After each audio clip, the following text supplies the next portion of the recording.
bonita a voz. Queridos, boa noite. Sejam muito bem-vindos. Uma honra podermos estar juntos para continuar estudando a palavra de Deus. A Igreja de Botafogo se comprometeu este ano de fazer estudos profundos da palavra do Senhor. Eu espero muito que você possa estar aprendendo acerca desses assuntos e que eles falem profundamente ao seu coração, em nome de Jesus. Tem gostado de estudar o livro de Daniel, sim ou não? Estão gostando?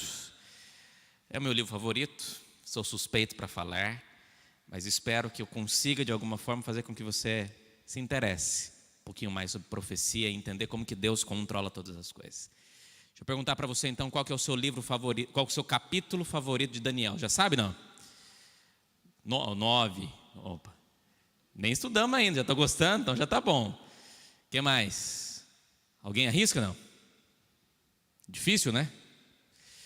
Tantos capítulos interessantes. Eu gosto muito do capítulo 1, da firmeza de Daniel. Capítulo 3, a determinação dos seus amigos ali de enfrentar aquela fornalha, aquele desafio. Daniel capítulo 6 é um capítulo maravilhoso. Daniel 10, que eu até já preguei aqui um tempo atrás, incrível. Mas eu gosto muito também de Daniel capítulo 9, que é o tema de hoje. Então, sem mais delongas, abra sua Bíblia e vamos conversar um pouquinho sobre este capítulo de Daniel. Mais um capítulo bem profético, bem detalhado acerca de algumas profecias bíblicas. Então vou precisar muito do seu esforço de atenção para a gente conseguir compreender o que o capítulo quer nos oferecer. Eu sempre tento fazer uma recapitulação para que você possa fazer uma linha de raciocínio. Eu gosto de ensinar da maneira como eu aprendo. E a minha maneira de aprender a Bíblia é numa linha de raciocínio. A minha mente ela é linear. Eu tenho muita dificuldade com coisas que sempre vai e voltam. Então eu preciso que aquilo faça meio sentido para mim. Então é a maneira que eu gosto de ensinar também. Então espero que a gente consiga aprender aí juntos, tá? Tentei detalhar o máximo que eu pude este capítulo para nós. Podemos orar mais uma vez? Podemos? Então ore comigo. Grande Deus, que possamos compreender o estudo desta noite de Daniel capítulo 9. E que este capítulo tão bonito e tão importante possa profundamente falar ao nosso coração, em nome de Jesus. Amém? Amém e amém. Coloquei como título Anos de Oportunidade, porque a profecia que aparece em Daniel capítulo 9 vai falar um pouquinho sobre oportunidade. A Bíblia tem algumas profecias de tempo. O que é profecia de tempo? Em que Deus deu profecias relacionadas a algo que iria acontecer, um destino específico, um tempo de oportunidade. E é exatamente isso que acontece aqui. Acontece uma profecia falando sobre oportunidade. É isso que a gente vai tentar entender, tá? Mas antes, eu quero que você guarde esta frase no seu coração, porque essa frase vai resumir a minha mensagem de hoje. E a frase que resume a mensagem de hoje é: Deus está no controle de tudo. Ouvi 3 améns, eu acho que podemos mais. Então eu vou dizer de novo, para você guardar no seu coração. Querida igreja, Deus está no controle de tudo. E está mesmo. E quando nós olhamos para os capítulos proféticos da história, a gente consegue entender de maneira muito clara como que Deus está controlando todas as coisas. E este capítulo fala muito sobre isso. Vamos lá, semana passada nós falamos sobre Daniel capítulo 8. E em Daniel capítulo 8 nós falamos sobre 2 animais. Quais foram eles? O bode e o carneiro. Esses 2 animais representavam o quê? Representavam 2 nações. Representava os medo-persas, representava a Grécia. Perfeito. No capítulo 7, os 4 animais que aparecem, que apresentam também esses impérios, eles eram animais com perfis predadores. Mas no capítulo 8 eram animais com perfis o quê? Perfis do santuário, perfis relacionados a ritos religiosos. Então a gente já dá para entender aí qual que era a linha que eles iriam caminhar.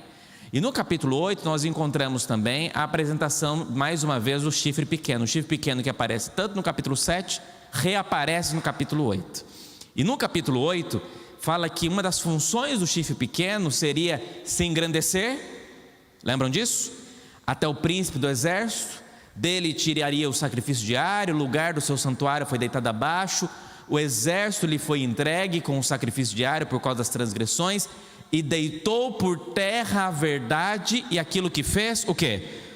Prosperou. Uma das funções do chifre pequeno era deitar por terra a verdade, e ele conseguiu. E a gente entendeu isso. E aí, no versículo 13, aparece aqueles dois anjos conversando, e eles dizendo assim: mas até quando esse chifre pequeno vai ter força? Até quando eles vão ter essa garra? E aí a resposta veio no versículo 14. Qual que era a resposta?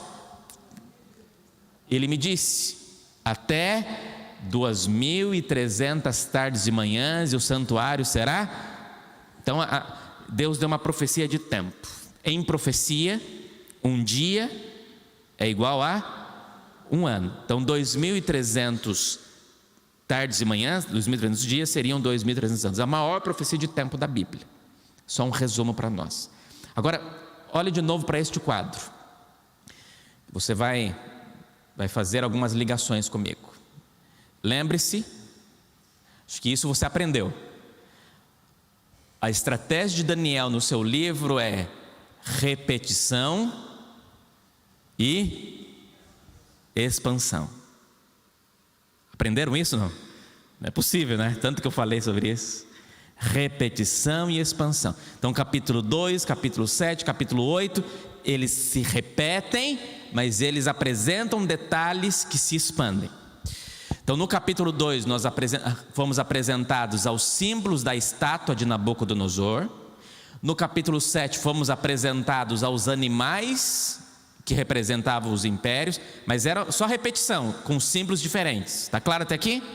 No capítulo 8, Babilônia já não é apresentada, nós apresentamos o carneiro, o bode, aí nós temos o chifre pequeno na sua função horizontal e na sua função vertical. Horizontal, Roma, império, e vertical, Roma papal. E aí nós temos algo que se assemelha nos capítulos 7 e 8. Que no capítulo 7 apresenta como resposta às blasfêmias do chifre pequeno o juízo, correto?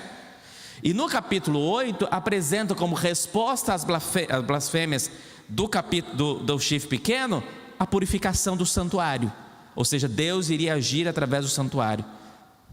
Está claro até aqui? Só para você entender um pouquinho sobre domínio. Se vocês quiserem depois guardar isso aqui, para ficar fácil para você. As datas. Os impérios teve domínios específicos da história. Isso aqui é história. Então de 605 a 539 durou o Império Babilônico, 539 a 331 o Império Medo-Persa, de 331 a 168 a.C. o Império Grego, Alexandre o Grande. E aí de 168 a 476 depois de Cristo, nós temos o Império Romano. E o Império Romano ele se dissolveu nas tribos bárbaras. E aí começa o período que nós chamamos de Roma papal, que é aquela força religiosa deste império, que durou do ano 538 até o ano 1798. Como é que eu sei que este império terminou em 1798? Porque é uma profecia. Um tempo, dois tempos, metade de um tempo, terminaria em 1798. Já falei sobre isso. Pastor, não estou entendendo. Então volta lá depois nos estudos que nós já falamos, que já trabalhamos esse assunto. Mas por que eu trouxe isso de novo para você? Porque tem uma informação aqui que precisa ficar bem clara. E a informação é: se essas profecias elas estão em ordem cronológica, ou seja, seriam acontecimentos um após o outro, o juízo só pode acontecer após o quê? Após o quê? Após 1798. Não dava para ter o juízo que foi apresentado, porque se o juízo é uma resposta às blasfêmias de Roma, o juízo só poderia acontecer após 1798. É por isso que nós falamos que 1798 é o começo do tempo do fim, porque a partir daqui não teria mais nenhum império mundial, e a partir de 1798 iria acontecer em algum momento o juízo final, o dia do juízo. E logo depois do juízo só a volta de Jesus, que quando que vai acontecer? Ninguém sabe. Está claro isso aqui, amigos? Então o juízo deve acontecer em algum momento, depois de 1798. Isso foi o que a profecia de Daniel apresentou para nós. Tá. E aí, pastor, o que mais podemos aprender? Agora a gente entra mais especificamente no capítulo 9. Mas antes, só preste atenção num detalhe.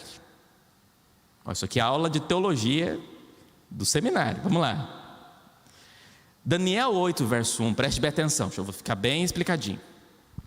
Daniel 8, verso 1 diz assim: no ano terceiro do reinado do rei Belsazar, eu, Daniel, tive uma visão. A palavra visão aqui é razão. Guardou? Depois daquela que eu tivera a princípio. Perfeito. Quando nós chegamos em Daniel 8, 26, ele diz assim, ó: a visão da tarde e da manhã que foi dita é verdadeira. Só que a palavra visão aqui muda. Agora a palavra é maré. Essa palavra é a visão lá do versículo 1, e agora é um outro tipo de visão, é uma outra visão. Porque a palavra visão para azon é a visão ampla, é o estado que o profeta tem quando ele tem uma visão, é a visão total. O maré é a visão específica. Então guarde bem, a visão maré da tarde e da manhã que foi dita é verdadeira. Tu, porém, preserva a visão, porque se refere a dias muito distantes. Quando ele diz assim, essa visão que se refere a dias distantes, ele está falando da visão toda, da visão do capítulo 8 inteira. Mas quando chega o versículo seguinte, o versículo 27, Daniel fica doente, se enfraquece, e esteve enfermo alguns dias. Então me levantei e tratei dos negócios do rei. E eu me espantava com a visão, e não havia quem a entendesse. Pergunto para você, qual visão que ele estava espantado e não conseguia entender? Qual? O maré. O maré não se diz da visão toda, porque a visão toda ele entendeu, sim ou não? Sim, porque um anjo veio para dar resposta para ele. Olha, o bode é este império, o cordeiro é este império. A visão já tinha sido esclarecida pelo anjo, mas tinha uma parte da visão que ele não tinha entendido, que era exatamente o maré, a visão da tarde e da manhã. Qual que foi a visão da tarde e da manhã? Daniel 8,14. Esta parte ele não tinha entendido. Ficou claro isso aqui? Então tá. Então agora Daniel capítulo 9. Vamos ler juntos, Daniel capítulo 9, versículo de 1 a 3. Diz assim o texto. Eu gosto muito deste capítulo. No versículo 1 diz assim, ó: no primeiro ano do reinado de Dario, filho de Assuero, da linhagem dos Medos, que foi constituído rei sobre os caldeus. Eu sempre faço esse comentário antes de ler o texto. Que ano que Daniel teve a visão do capítulo 9? Quando? No primeiro ano de quem? Dario. Quem era Dario? Rei. Foi o primeiro rei que assumiu logo depois que o Império Medo-Persa chegou ao poder. Mas o capítulo 8 ele teve a visão quando? No terceiro ano de quem? De Belsazar. Quem era Belsazar? Era o príncipe regente da Babilônia. Está claro isso aqui? Então, tinha-se passado algum tempo para que ele tivesse essa visão do capítulo 9. Aqui, ele está agora já no Império Medo-Persa, o Império Babilônico já tinha acabado. Quando ele teve a visão lá do capítulo 8, ainda estava no Império Babilônico. Aqui já tinha passado. Estava no primeiro ano do Império Medo-Persa. Tá. Neste primeiro ano, verso 2. No primeiro ano do seu reinado, eu, Daniel, entendi pelos livros. Aqui é a primeira vez que faz uma referência à Bíblia. A palavra livro aqui é a mesma palavra utilizada para a Bíblia.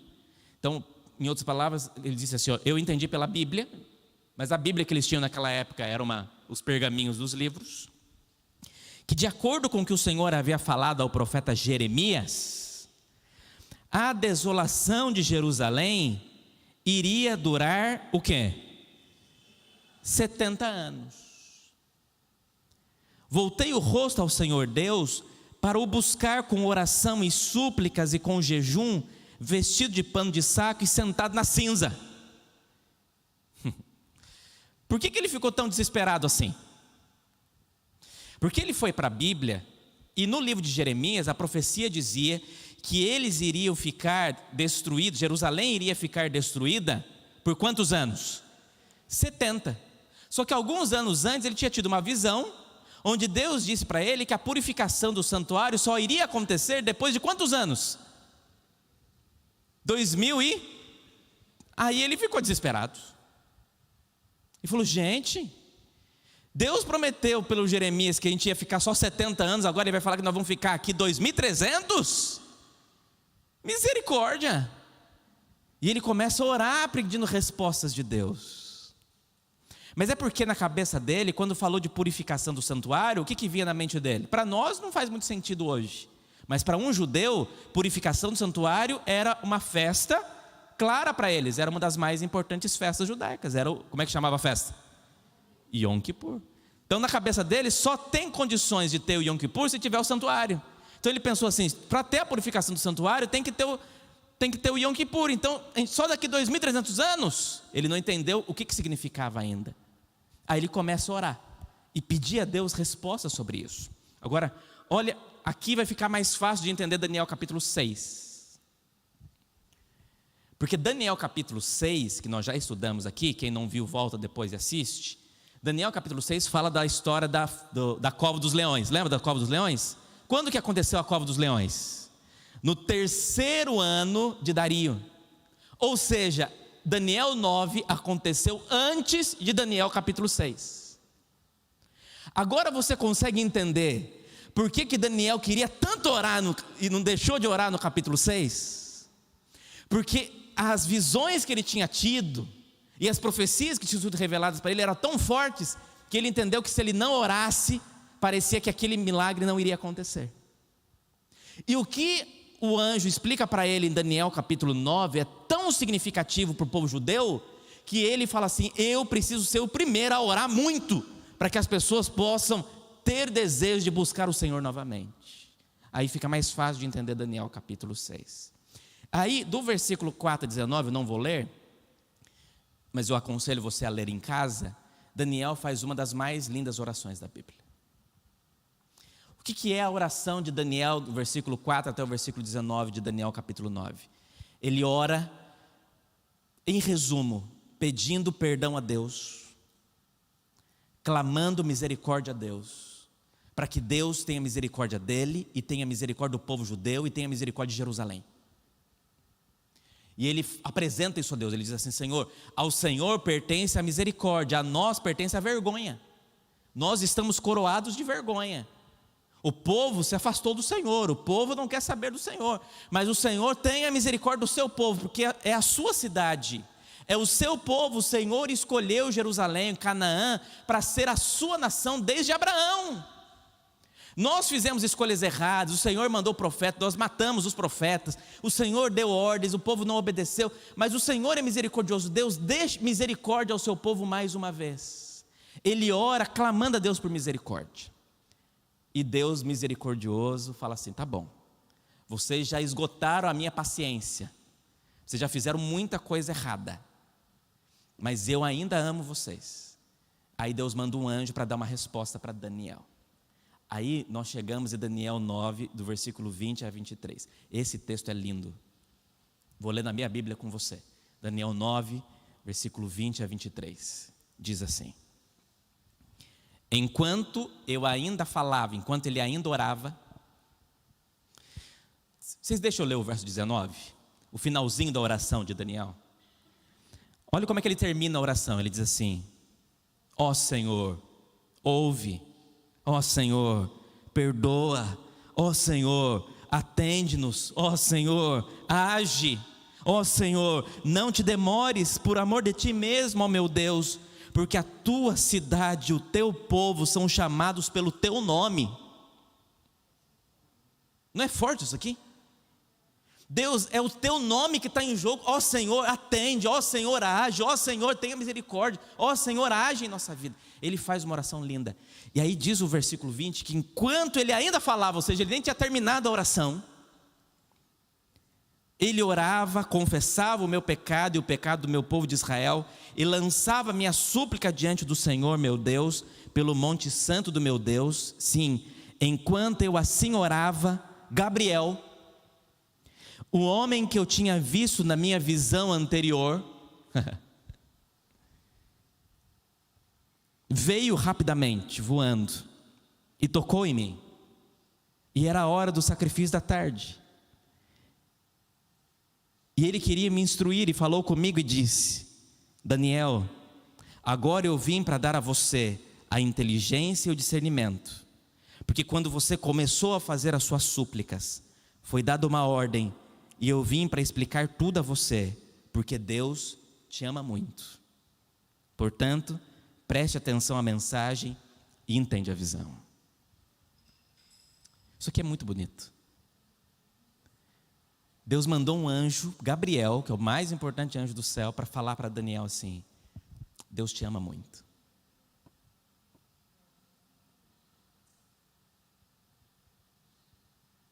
Deus te ama muito. Guilherme, Deus te ama muito. Rafael, Deus te ama muito. Sandre, Deus te ama muito. Daniele, Deus te ama muito. Deus ama muito você. Deus ama muito você. Você que está assistindo pela internet, Deus ama muito você. Às vezes parece que as nossas orações não passam do teto, né? Eu sei disso. Mas Deus mandou dizer que Ele está ouvindo a tua oração, filho. Ele entende o que você está pedindo agora. Porque Deus ama muito você. Deus ama muito você, Josi. Adão, Deus ama muito você. Souto, Deus ama muito você. Amigos, Deus te ama. E Ele se importa com as suas preces. Ele se importa com aquilo que você precisa hoje, com aquilo que você mais tem clamado. Deus se importa, porque Deus ama muito você. Muito você. Acredite nisso. E aí Deus manda Gabriel mais uma vez. Mas você lembra que Gabriel já tinha sido enviado para explicar a profecia de Daniel capítulo 8. Mas Deus manda Gabriel de novo para falar: tá bom, você está doente porque você não tem entendido, mas eu preciso mostrar para você algo aqui. E aí Deus dá uma resposta para ele. E a resposta que Deus apresenta é um tempo de oportunidade que Deus está dando para o povo judeu. Na verdade, olha aqui para mim. As oportunidades que Deus já tinha dado para o povo judeu, entre aspas, já tinha se encerrado quando eles foram levados cativos. Ali já tinha se estourado o limite da paciência de Deus com o seu povo. Está claro aqui? Mas pela intercessão, pelas promessas, pela misericórdia de Deus, Deus dá para o povo judeu mais um tempo. Quantos anos Deus dá para o povo judeu? Mais quantos anos? 490 anos. Era para eles levarem a sério? Era ou não era? Era. Se chega um médico para você e fala assim: você tem mais 5 anos de vida. Você tem 2 opções. Ou você vai negar, né, ter a negação e não acreditar naquilo que o médico disse, e viver a sua vida do mesmo jeito e continuar fazendo as mesmas coisas erradas. Ou você vai mudar completamente a sua vida para tentar ver se você consegue ganhar mais um tempo. É ou não é assim? Os judeus eram para ver essa mensagem e ficar extremamente alarmados, porque era mais um tempo de oportunidade. Como é que foi esse tempo de oportunidade? Aí Deus deu uma profecia, chamada de profecia das 70 semanas. Daniel 9:24 diz assim: 70 semanas, você tem que fazer um cálculo matemático. 70 semanas são 490 dias. Se cada dia é um ano, 490 anos. Isso aqui é fácil, né? 70 semanas foram cortadas para o povo de Israel. Se tem a palavra cortada, você tem que cortar de algo, correto? Então, eu cortei este papel. Quando eu falo eu cortei este papel, significa o quê? Que este papel era maior. E que eu peguei um pedaço deste papel, eu cortei este papel. Mas eu só consigo cortar um pedaço de papel do quê? de outro papel. Não dá para falar, eu cortei esse pedaço de papel de uma chapa de aço. Não tem como. Então, se foram 70 semanas, 490 anos cortados, foram cortados do quê? De uma outra profecia, porque uma profecia só pode ser cortada de outra profecia. E qual profecia maior de tempo do que essa apareceu antes? 2.300 tardes e manhãs. Ou seja, esta profecia foi cortada das 2.300 tardes e manhãs. Para quê? Para cessar a transgressão, para dar fim aos pecados, para trazer a justiça eterna, para selar a visão e a profecia. Mas estas 70 semanas cortadas foram cortadas especificamente, está na Bíblia isso, especificamente para quem?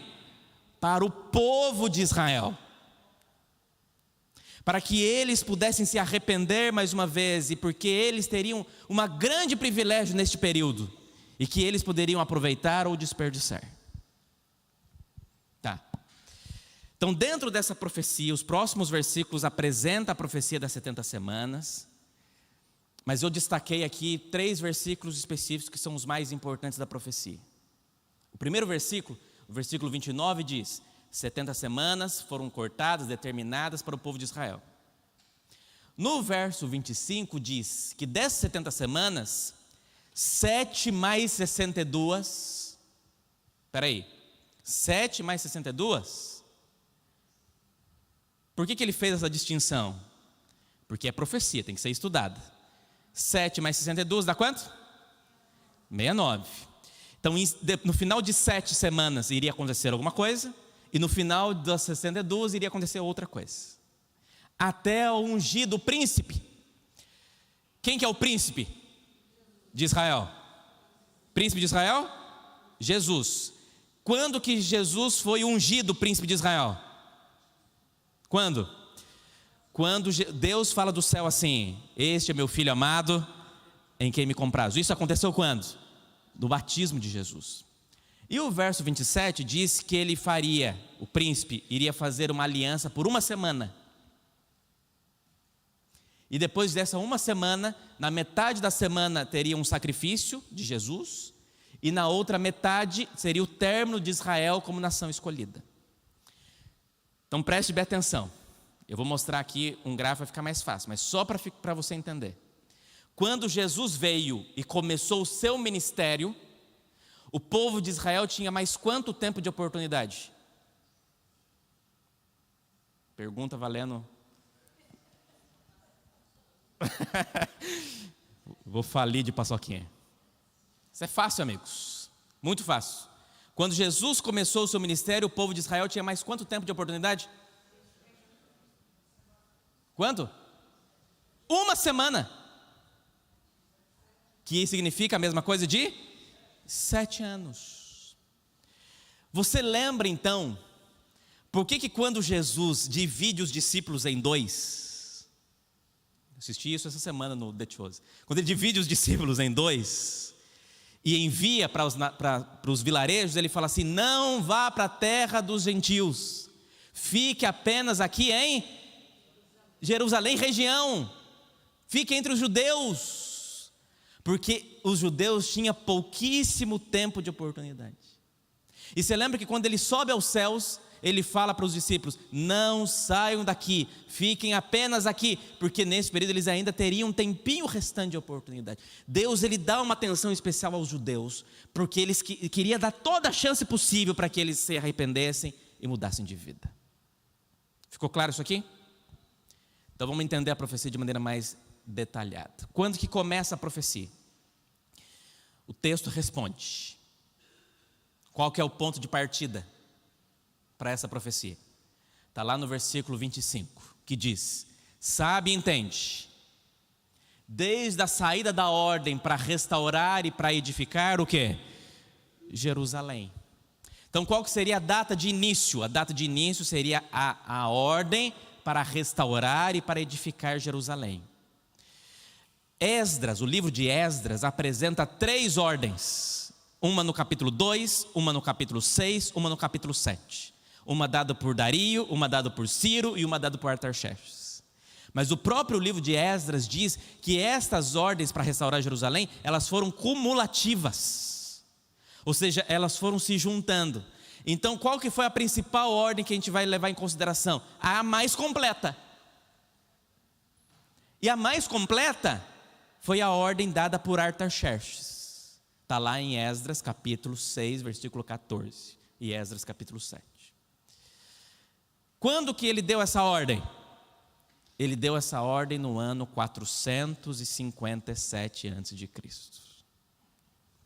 Então, a partir de 457, as duas profecias, tanto as 2.300 anos como a dos 490 anos, deram início, juntas. Está claro, amigos? Está difícil? Se você não está entendendo, depois você vai lá no YouTube, dá pausa, volta, anota. A gente vai assim. Tá. Então vamos entender. Então daqui está claro. A profecia grande seria uma profecia de 2.300 anos. A profecia cortada dela, uma profecia menor de 490 anos, 70 semanas. Essa dos 2.300 anos era para o mundo inteiro. Essa de 490 anos, só para quem? Só para os judeus. Ela começou em que ano? 457. A profecia diz que depois de 457, o primeiro ponto de partida dessa profecia, de acordo com lá Daniel 9, seria 7 semanas. 7 semanas e depois de 7 semanas, 62 semanas. O que aconteceu depois de 7 semanas? 457 mais 7 semanas. Esse é um período total de 483 anos. O que aconteceu? 7 semanas é a mesma coisa que 49 anos. Deus diz assim, ó, a partir do ponto de partida, 7 semanas. 7 semanas, 49 anos, foi exatamente o tempo gasto para eles reconstruírem o templo de Jerusalém. Deus declarou e deixou claro até o tempo que eles iriam gastar para reconstruir o templo. Estava profeticamente estabelecido. Cara, era para eles olharem, os judeus olharem para essa profecia e falar, nossa, Deus está sabendo de tudo. Porque Deus foi certeiro no prazo que eles gastariam para construir o templo. Tá. Depois disso, então nós chegamos no final da construção do templo, no ano 408. Depois disso, nós passaríamos mais 434 anos. Porque são 7 semanas mais 62 semanas. 434 anos, nós chegamos no ano 27. O que aconteceu no ano 27? O batismo de Jesus. Aí algumas pessoas perguntam assim, pastor, mas está errado, porque Jesus foi batizado com 30 anos, por que ali está com 27? Mas é porque o calendário que nós usamos hoje, ele foi feito na Idade Média.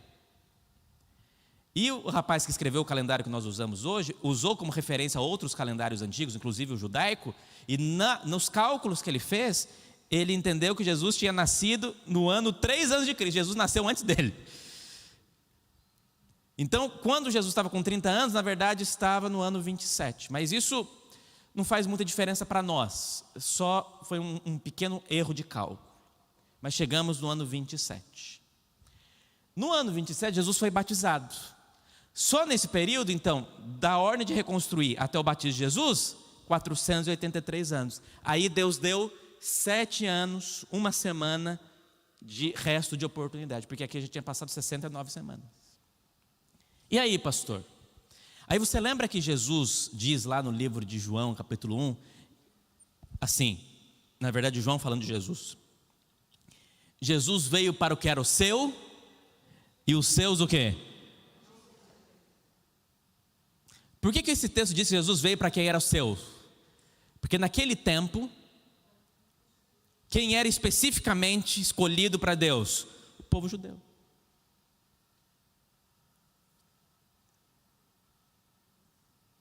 Sabe quem que declara que Jesus não era mais especificamente para o povo judeu? Os samaritanos. Você lembra quando Jesus ele conversa com a mulher samaritana e ela faz um convite e Jesus fica alguns dias em Samaria e os discípulos morrendo de raiva de nojinho dos samaritanos, não queria ficar de jeito nenhum, e Jesus fica lá, e aí termina, os samaritanos olham para Cristo e dizem assim: agora nós entendemos que o Senhor é verdadeiramente o Salvador do mundo. Até então, Jesus era considerado apenas o Messias que viria para os judeus. Os samaritanos que entendem que Jesus não seria só dos judeus, Jesus seria o Salvador do mundo inteiro. Tá. Aí, pastor, aí diz que na metade da semana, então quando Jesus começa o ministério no batismo, a profecia dizia que teria para o povo judeu apenas mais uma semana. E diz que na metade da semana seria morto o ungido. O cordeiro seria morto. E foi exatamente assim. 3 anos e meio de ministério, Jesus morre no ano 31. Pela mão dos próprios judeus. Porque ele veio para aqueles que eram seus, e os seus não receberam. Está claro até aqui? Então quando Jesus morre, o povo judeu tem de oportunidade para continuar sendo o povo de Deus apenas mais 3 anos e meio. 3 anos e meio depois da morte de Jesus, que Jesus morre na cruz do Calvário, 3 anos e meio depois, acontece a morte de Estevão, ano 34. Por que a morte de Estevão foi tão significativa? Porque Estevão era um pai da igreja, um profeta de Deus, e quando Estevão é morto, começa-se uma perseguição ferrenha aos novos cristãos. Pela mão de quem? De Saulo. Saulo, ainda era Saulo, né? Saulo vai tentar destruir eles. E aí eles começam a ter que sair de Jerusalém. E ali, quando isso acontece, os cristãos que eram estudiosos do Antigo Testamento olham para a Bíblia e falam: a profecia está clara, chegou o tempo em que a gente tem que sair daqui. Porque agora acabou a oportunidade. E acabou a chance. Se você quiser saber mais sobre isso, leia lá em Atos, o sermão, Atos capítulo 7, o sermão de Estevão. Como Estevão, no seu sermão, antes de morrer, ele faz um último apelo para os judeus. E ele conta no sermão dele a história dos judeus. Ele fala desde Abraão, ele vai citando a história dos judeus, dizendo assim: olha quanto tempo de oportunidade vocês tiveram. Vocês não tiveram só 490 anos, vocês tiveram a história do mundo inteiro, desde Abraão. Mas vocês não levaram a sério.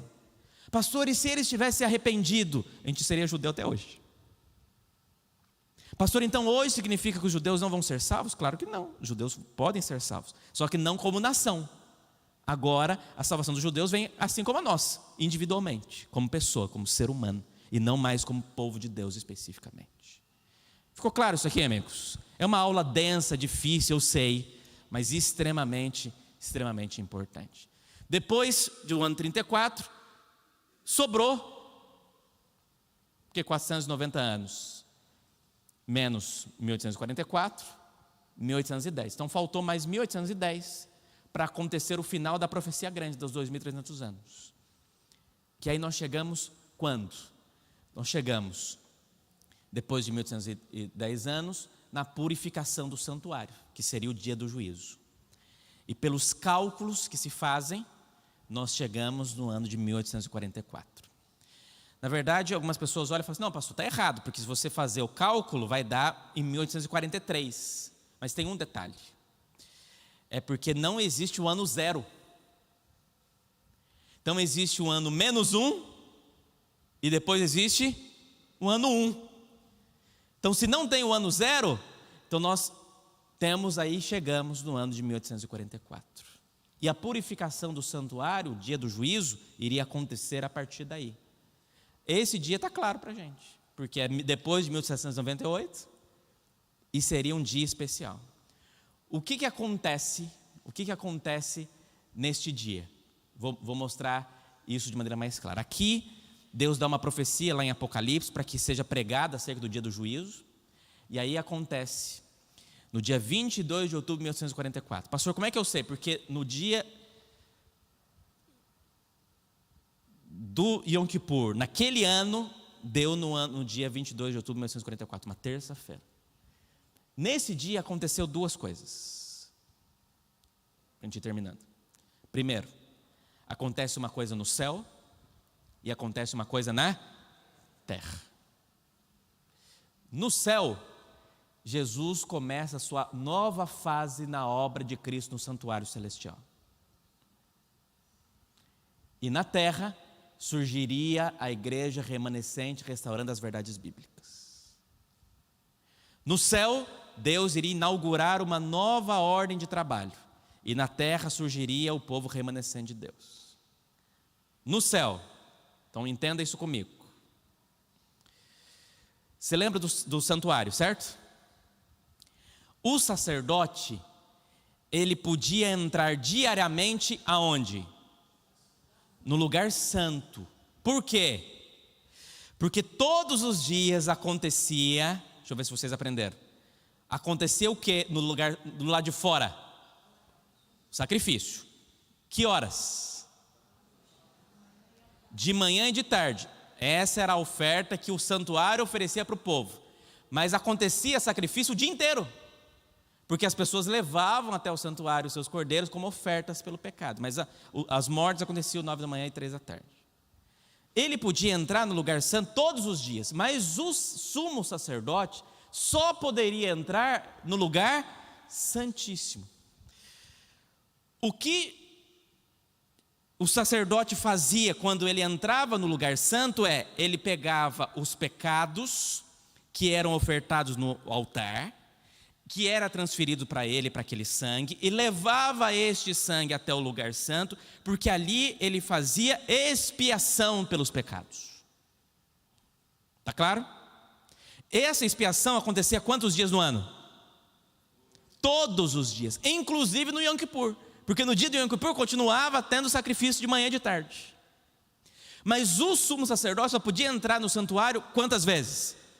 Uma vez. E ele fazia expiação no santuário, no lugar santíssimo? Não, ele fazia o que no lugar santíssimo? Ele fazia purificação.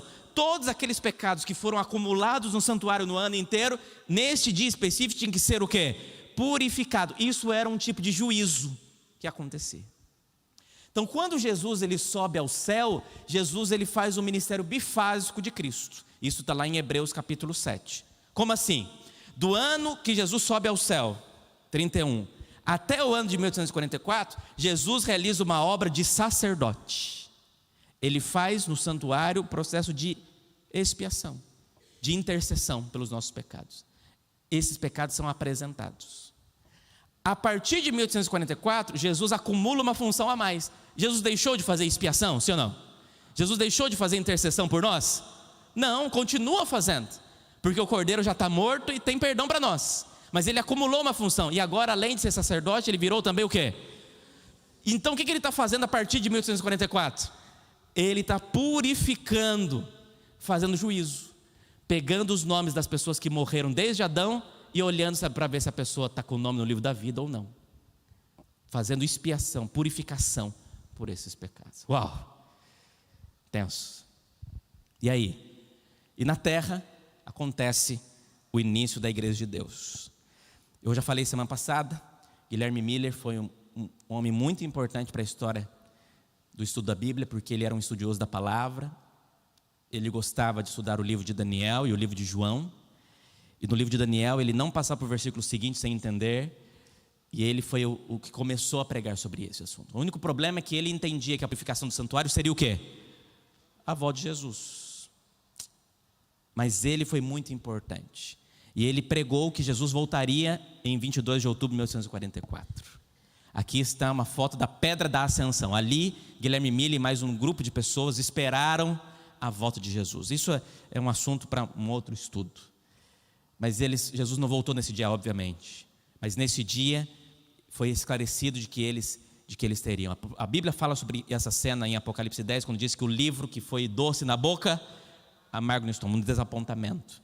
Depois dessa cena do desapontamento de 22 de outubro de 1844 com Guilherme Miller, os grupos se separaram. Teve um grupo que desanimou na fé, teve um outro grupo que continuou marcando data para a volta de Jesus, e teve um outro grupo que entendeu que a data estava certa, mas o evento estava errado.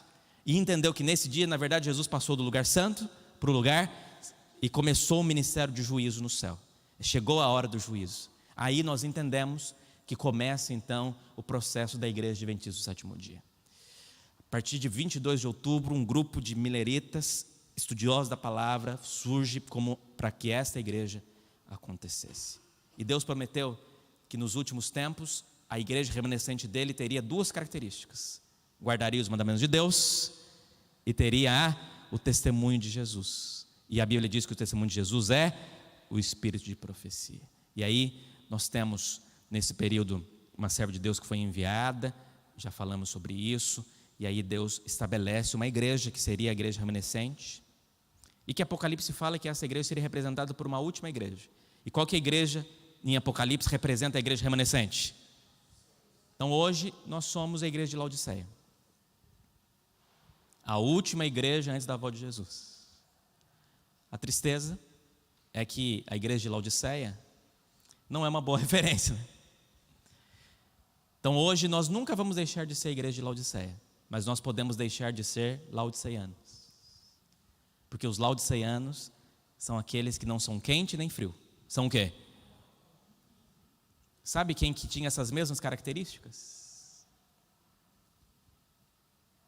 Sabe quem? Ser morno? Os judeus na época de Jesus. Não era assim? Eles nem abandonavam a fé e nem faziam do jeito certo. Eles eram ritualistas. Os judeus que tiveram as oportunidades naquele tempo iam no templo todos os dias. Eles não guardavam 10 mandamentos, eles guardavam 600 e tantos. Eles eram ritualistas, eles eram religiosos, mas eles não eram espirituais. Hoje, eu termino dizendo isso, Deus tem um chamado para mim e para você. E o chamado de Deus é para a gente ser mais espiritual do que religioso. Porque tem muito religioso que não é espiritual, mas todo espiritual é religioso. Mas você precisa entender que a sua visão de Deus precisa ser maior do que uma igreja, precisa ser individual. Igreja é sobremesa, mas se a sua fé está dependendo apenas da sobremesa, vai morrer de diabetes espiritual em breve. Amigos, o culto, o estudo da Bíblia na igreja é muito importante, mas é sobremesa, é bolo de aniversário. Mas o crente vive é do pão nosso de cada dia. E o pão nosso de cada dia você tem aonde? Na sua casa. Então se você não deixar de ser um laodiceano, se você não começar a estudar mais a palavra de Deus todo dia, a buscar o Senhor todo dia, você vai perder a oportunidade, assim como os judeus perderam. Não como povo, mas como indivíduo, porque você abriu mão de viver aquilo que Deus sonhou para você, porque você se colocou apenas dentro dos seus próprios princípios. O que eu mais entendo dessa história toda é que Deus é muito misericordioso. E hoje eu só estou aqui, você, porque a misericórdia do Senhor nos encontrou. Mas a boa notícia é que o novo de Deus está chegando. A pedra que veio sem mãos humanas e destruiu a estátua está vindo para vivermos eternamente ao lado do Senhor. Lindo esse texto, né? Esse estudo é muito importante, mas hoje ele não vai ter importância nenhuma se não tocar no teu coração. Hoje o meu apelo é duplo. Hoje eu quero fazer um apelo para aquelas pessoas que não querem mais viver uma vida cristã de mentira, que querem viver uma vida cristã aproveitando a oportunidade. Hoje o meu apelo é para você que entendeu que Deus tem um povo remanescente neste tempo, e que este povo estuda a palavra de Deus, e compreende as profecias, e guarda os mandamentos, e tem o testemunho de Jesus. Mas esse povo, mais do que ouvir, ele pratica, e coloca em ordem na sua própria vida. E o meu apelo é para quem até hoje não se decidiu ao lado do Senhor de verdade. Precisa nessa noite se decidir viver ao lado do Senhor. E o meu apelo é para você também, que está aqui hoje e que quer sair daqui com uma decisão tomada no seu coração. Se é seu desejo, fique em pé. Eu vou orar e clamar ao Senhor para que abençoe nossa vida, em nome de Jesus. Amém. Grande Deus, obrigado porque o Senhor é o Deus das oportunidades. E o Senhor deu na sua palavra as oportunidades que nós precisamos para a nossa jornada. Daniel capítulo 9 demonstrou muitas oportunidades que o Senhor deu para um povo. Mas hoje o Senhor dá oportunidade para cada um de nós. E as oportunidades que nós recebemos hoje é a oportunidade de colocar a nossa vida nas mãos do Senhor. Que hoje possamos aproveitar esta oportunidade e viver para a Tua causa, deixando de lado tudo que nos afasta de Ti, para vivermos e Te servirmos de todo o nosso coração. Abençoe a Tua igreja em Botafogo. Abençoe a todos aqueles que nos assistem pela internet. Mas que a Tua palavra sempre se renove em nossa vida. Que a esperança mais linda que temos hoje seja de que o novo do Senhor está começando e em breve Cristo virá nas nuvens dos céus. Nos prepare para este encontro. É a minha oração e ela vai assinada em nome de Jesus. Amém? Amém.